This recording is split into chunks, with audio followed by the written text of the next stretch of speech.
Bonjour à tous, aujourd'hui je suis avec Estelle et on va parler ensemble du yoga hormonal. Bonjour Estelle. Bonjour Alizé, merci pour Mm. l'invitation. Avec plaisir. Est-ce que pour commencer tu pourrais te présenter s'il te plaît? Oui, donc moi c'est Estelle Monnier, je vis à Lyon, je suis maman d'un petit garçon et je suis fondatrice de Maison Self-Care. Ça fait maintenant 3 ans que j'ai commencé à travailler sur ce projet et véritablement 1 an que je suis implantée à Lyon 6. Et comment est né ce projet? Tout simplement, il y a quelques années, j'ai fait le constat que les sujets féminins étaient tabous, qu'il y avait énormément de femmes qui étaient confrontées à certaines problématiques, dont moi-même j'ai expérimenté malheureusement comme des déséquilibres hormonaux. Et j'ai voulu trouver des solutions par moi-même, donc je me suis documentée, mais finalement j'avais peu d'aide. Parfois, j'étais un petit peu en errance médicale. Enfin voilà, j'avais besoin de comprendre aussi certaines choses. Et finalement, pour moi, c'est le sport qui a été le déclencheur d'un meilleur équilibre hormonal.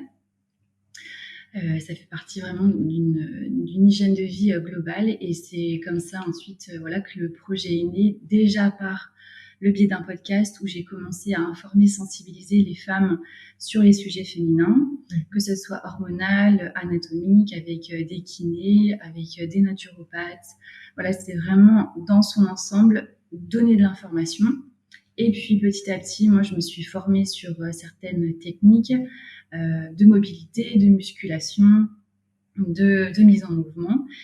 Et au fur et à mesure, je me suis dit, bon, en pleine reconversion, qu'est-ce que je fais de tout ce savoir? J'ai été très attirée par toute la pédagogie.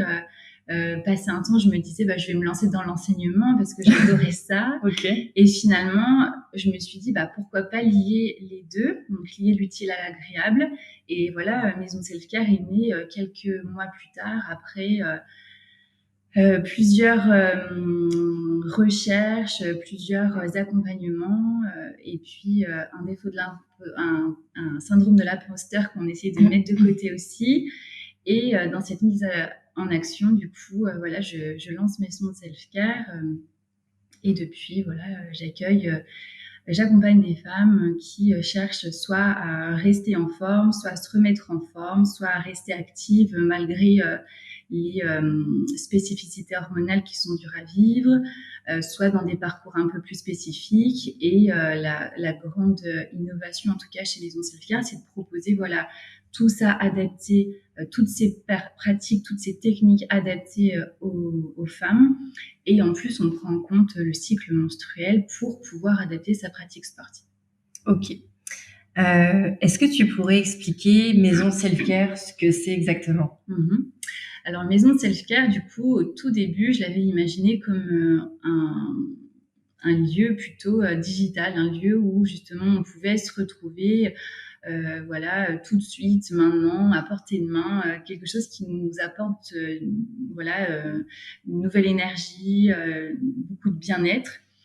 Et puis finalement, voilà, dans ce lancement de Maison de Self-Care, je me suis vite rendu compte que c'était plus facile de se développer au niveau local.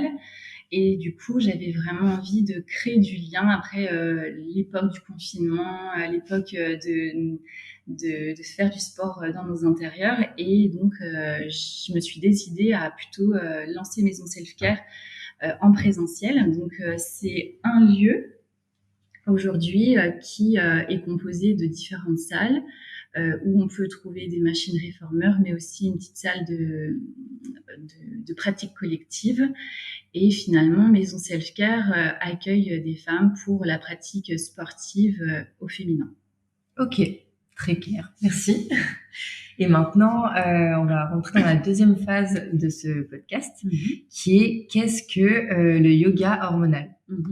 Puisque du coup, c'est, excuse-moi, juste petite parenthèse. Oui. Donc chez Maison Self-Care, tu proposes des cours de yoga adaptés Alors, au il y cycle a menstruel. voilà, il y a des cours de yoga, il y a du fitness féminin, il y a du stretching postural, il y a des sessions aussi dédiées au prénatal, à la période prénatale. Il y a du pilates, donc soit du pilates workout, c'est-à-dire un petit peu plus intense, soit du pilates en lien avec le stretching. Il y a aussi toutes les les nouvelles méthodes hypopressives, plutôt orientées fitness. Et du coup, ces méthodes sont là pour avoir une musculature profonde au niveau de la sangle abdominale. Donc, on évite en fait tous les crunchs, toutes les postures inadaptées qu'on a très longtemps entendu parler et qui sont assez délétères pour le corps féminin, surtout lorsqu'on avance dans l'âge. Donc, en fait, il n'y a pas que du yoga, mais par contre, dans le yoga, dans les pratiques de yoga, effectivement, on retrouve des yogas qui sont très classiques comme le hatha, comme le yin, donc des pratiques dynamiques et plutôt soft, statiques et plutôt dynamiques, voilà, et des pratiques qui vont être plutôt orientées autour du bassin, du petit bassin, des glandes endocrines, qui sont le yoga hormonal et le yoga fertilité. Super, ok, donc il y a aussi un yoga fertilité. Ouais, d'accord. Donc, le yoga fertilité, alors si je dois m'exprimer dessus, c'est un yoga qui a été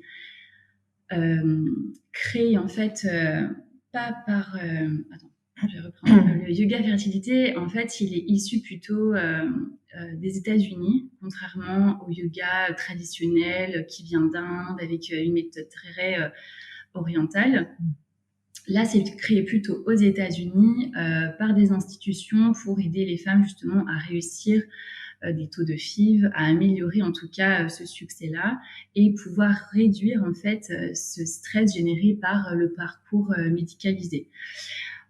Au-delà du fait que ça a vraiment un impact sur la vascularisation, l'oxygénation du petit bassin, il peut être réalisé aussi pour toutes les femmes, puisque du coup, on vient vraiment travailler cette mobilité du bassin et du petit bassin. On vient détendre les viscères, on s'accorde vraiment à un moment de relâchement aussi musculaire, par exemple en deuxième phase de cycle, et plutôt de renforcement musculaire en première phase du cycle.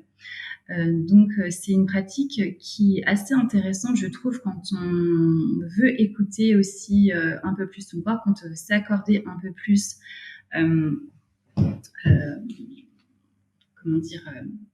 mettre de la conscience aussi. De la conscience, mais quand on veut être finalement en adéquation avec ses ressentis. Okay. Pourquoi aller faire du cardio, des crunchs, des abdominaux juste avant la période des règles, alors que peut-être on a de l'inflammation chronique, peut-être qu'on a des douleurs de règles récurrentes, peut-être qu'on a un syndrome prémenstruel. Donc en fait, il ne faut pas aller à l'encontre aussi de certains désagréments. Pour certaines, c'est ne rien faire. Pour d'autres, ça va être du sport en excès. Voilà, donc du coup, c'est pouvoir mieux accompagner aussi et éviter d'aller dans certains excès. Donc ça, c'est le yoga hormonal yoga hormonal, yoga fertilité. Les deux, ouais. D'accord. Le yoga hormonal, quant à lui, c'est vraiment une pratique à la base qui a été créée par une Brésilienne qui s'appelle Trinal Rodriguez. Et elle, en pleine période de transition vers la ménopause, en fait, elle avait des symptômes, en fait, tout simplement. Donc, les symptômes de la ménopause, c'est les plus courants, bouffées de chaleur, sécheresse cutanée, sécheresse des muqueuses et une prise de poids. Super. Voilà, c'est super, mais en fait, c'est un petit peu, Enfin, c'est comme ça. C'est comme ça. Alors, il y en a certaines qui sont épargnées, d'autres qui le sont un petit peu, qui sont plus exposées à ça. Mais du coup, voilà, ce sont les principaux symptômes que les femmes en période de préménopause, périménopause, ménopause, en fait, connaissent. Et en fait, elle s'est dit, ok, je suis suivie d'un point de vue médical, mais qu'est-ce que je peux mettre à côté en plus pour pouvoir, en fait, alléger ces symptômes? Elle est psychologue. Elle a un diplôme de sociologie, voilà, elle a fait pas mal d'études. Et à côté de ça, elle s'est dit, ok, pour pouvoir démontrer l'intérêt du yoga hormonal, je vais prendre un panel de 200 femmes et voir finalement si ça a un véritable impact sur le système endocrinien, sur les hormones féminines. Et il s'avère qu'effectivement, avec la désestrogène au niveau pendant la ménopause, eh bien, ce taux finalement était un petit peu plus stable ou pouvait évoluer. Donc, c'est comme ça finalement que le yoga hormonal a pris de l'ampleur.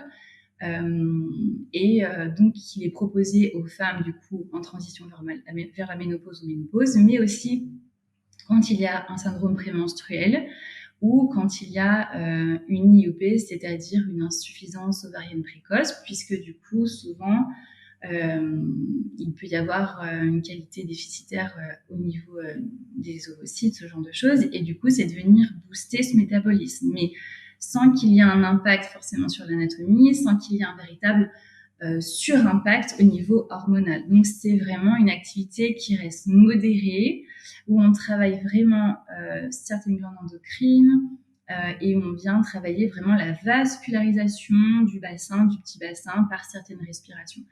Donc, que ce soit le yoga hormonal, le yoga fertilité dynamique ou le yoga fertilité doux, ce sont 3 techniques qui sont vraiment complètement différentes en termes de posture, en termes de respiration, et elles sont pratiquées, séquencées ou non selon le cycle.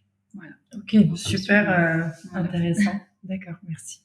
Et quand on parle de déséquilibre hormonal, donc c'est les déséquilibres qui sont dus aux phases du cycle ou à la préménopause ou à des syndromes qu'on peut avoir, ou c'est encore autre chose? Alors, en fait, à partir du moment où il y a un déséquilibre hormonal, souvent, c'est associé à des symptômes.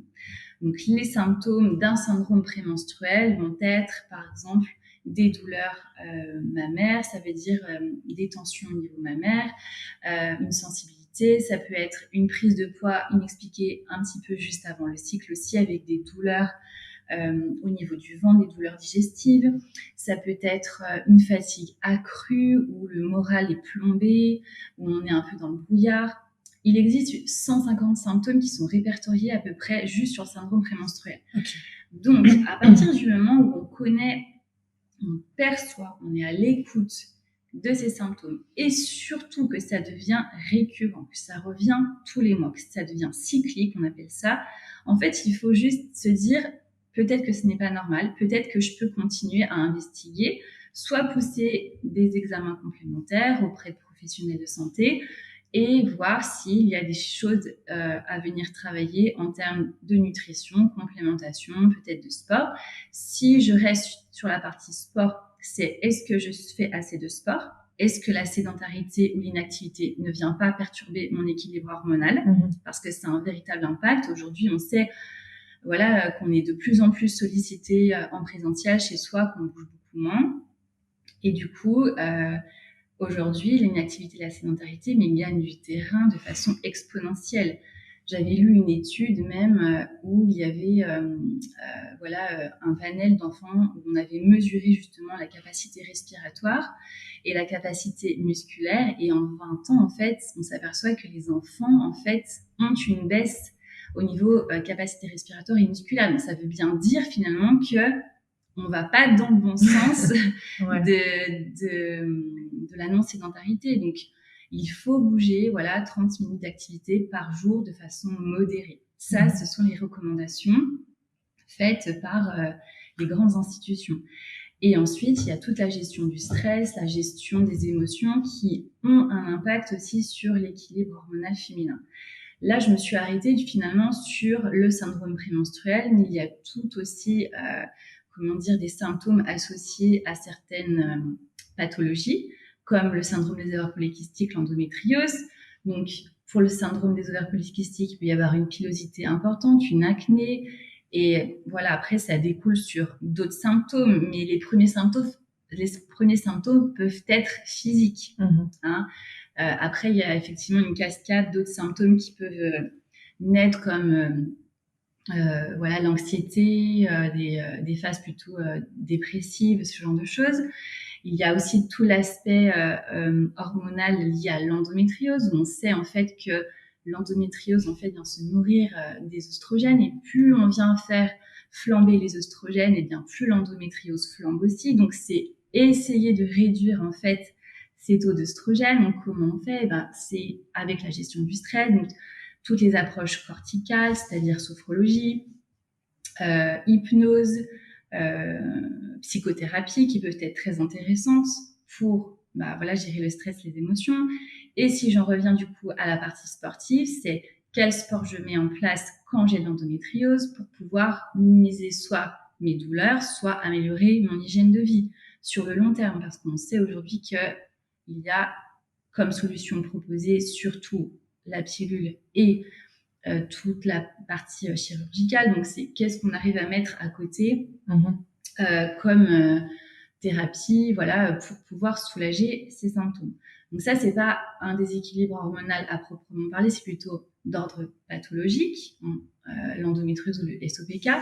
Et après, on a tous les petits désagréments, effectivement, les chamboulements hormonaux qui sont liés à la période prénatale, à la période postnatale, à la période préménopause, à la ménopause. Et en fait, on se dit finalement, la dernière fois, je rédigeais un article sur la rétention d'eau.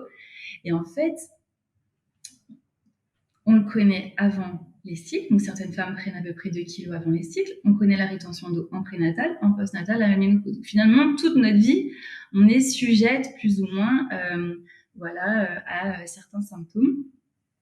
Voilà à peu près en tout cas ce que peut prendre en compte un déséquilibre hormonal, mais il n'y a pas que ça, il y a aussi tout l'aspect autour de la thyroïde qu'il faut aller grignoter, chercher des informations pour comprendre en fait d'où viennent ces symptômes et peut-être que c'est en lien avec cette thyroïde. Enfin voilà, il y a beaucoup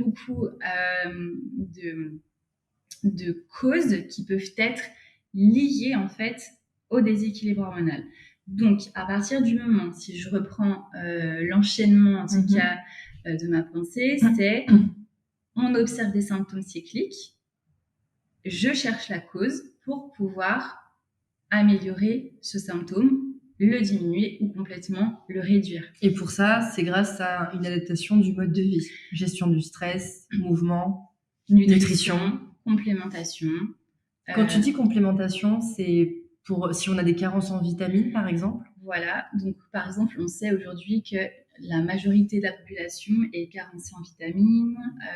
Voilà, donc voilà. Alors, je ne suis pas professionnelle de la nutrition, c'était pour avoir une petite. Mais en tout cas, voilà, ce qui est dit, c'est en majorité, la population est déficitaire en vitamine D. Donc tout l'apport, toute l'exposition au soleil, donc c'est bien de venir se complémenter.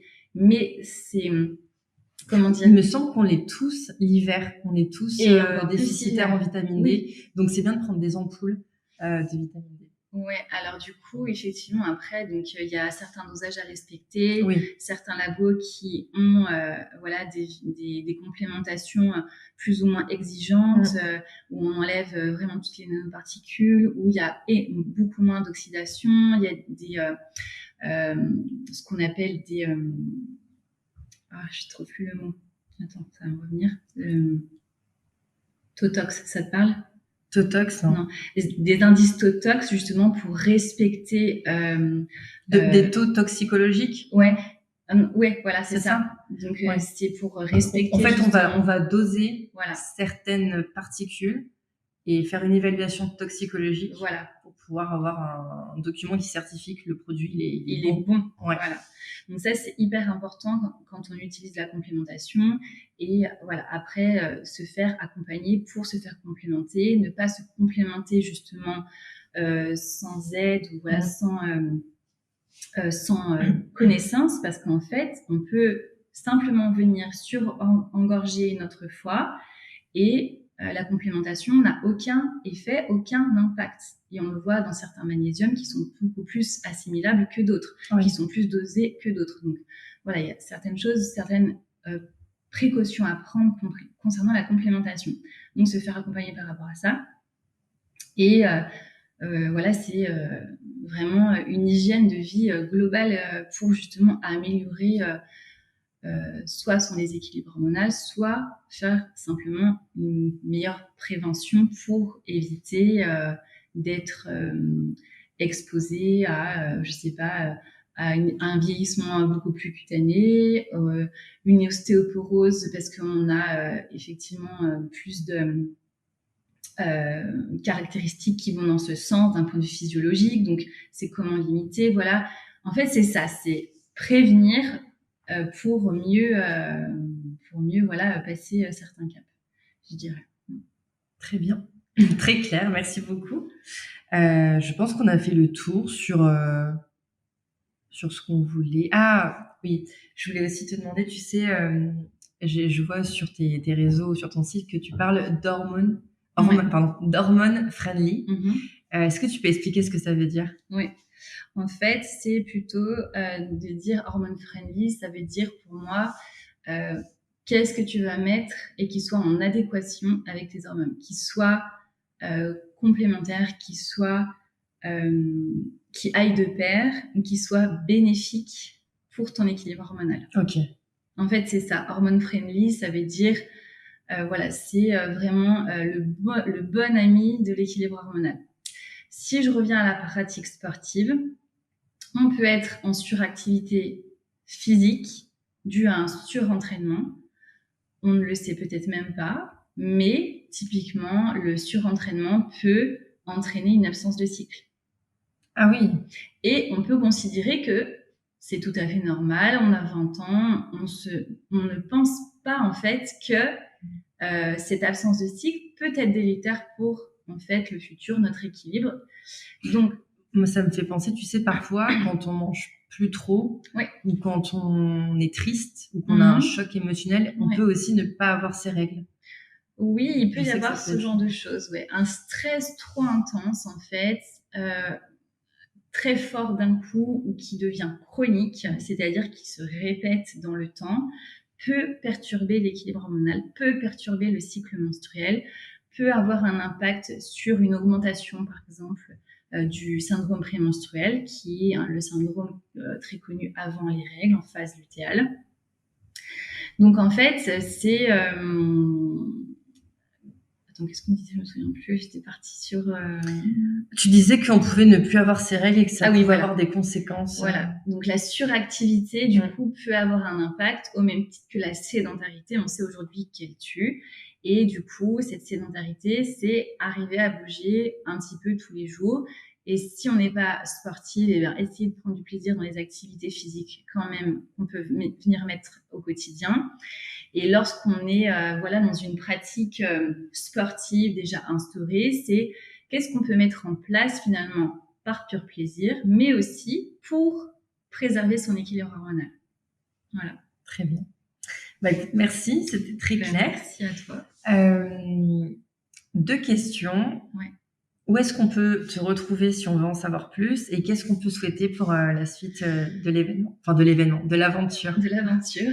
Alors, du coup, Maison Self-Care, en fait, comme je vous le disais au tout début du podcast, initialement, je voulais que ça soit dématérialisé. Donc, il existe une version digitale où vous pouvez pratiquer en VOD et en direct live avec moi. Et puis, il y a la partie physique à Lyon 6, 59 rue de Créqui, où là, effectivement, vous pouvez venir en semi-collectif ou de façon individuelle aussi. Donc voilà, aujourd'hui, il y a ces 2 possibilités qui existent. Et l'idée, c'est de dépasser les frontières pour que Maison Self-Care continue d'exister. C'est de faire vivre Maison Self-Care à travers des événements, à travers le bouche à oreille, que les fans prennent conscience en fait que l'activité physique, en fait, on s'entraîne pas comme un homme parce qu'on a vraiment un métabolisme différent. Aujourd'hui, toutes les études ont été faites principalement voilà, sur des hommes, que ce soit au niveau nutritionnel, au niveau médical, ce genre de choses. Donc, en fait, c'est se dire aussi que l'activité physique, elle peut être très, très favorable d'un point de vue métabolique, physiologique, musculaire, quand c'est adapté en fonction du cycle, quand il y a des spécificités hormonales en fonction de la période de vie. Si je prends un exemple, à 20 ans, on n'a pas la même capacité physique qu'une femme qui a 50 ans. Donc, qu'est-ce qu'on met en place comme activité physique? Même quand il y a une personne jeune qui a de l'endométriose avec ou sans douleur du cycle. Donc, en fait, voilà, c'est tout ça que l'on vient réfléchir autour de l'activité physique pour qu'elle soit finalement la plus bénéfique possible et qu'elle n'impacte pas l'équilibre hormonal. Et si je devais aussi faire un point de comparaison avec la période de fertilité, ce que j'en ai très peu parlé, c'est de se dire qu'est-ce que je peux mettre en place et comment rester active aussi durant cette période de préconception sans que ça soit délétère pour mon équilibre hormonal. Donc, c'est le cardio. Est-ce qu'il y a une tendance à est-ce qu'on peut diminuer le cardio? Oui, pourquoi? Typiquement, c'est ce genre de questions aujourd'hui qu'on peut se poser en période de préconception. Est-ce qu'on peut venir travailler la mobilité du bassin? Oui, et pourquoi? Donc ça, c'est toutes des réponses que j'apporte au fur et à mesure de mes cours aussi, à travers les podcasts, à travers certains articles de blog aussi. Donc, voilà. J'aimerais te poser 1000 questions, mais je me retiens. Pas que ça soit trop long, mais en tout cas, les teasings étaient bons. Donc, si on veut plus d'informations, on ira voir tes réseaux. Merci beaucoup. Merci Alizée, merci beaucoup.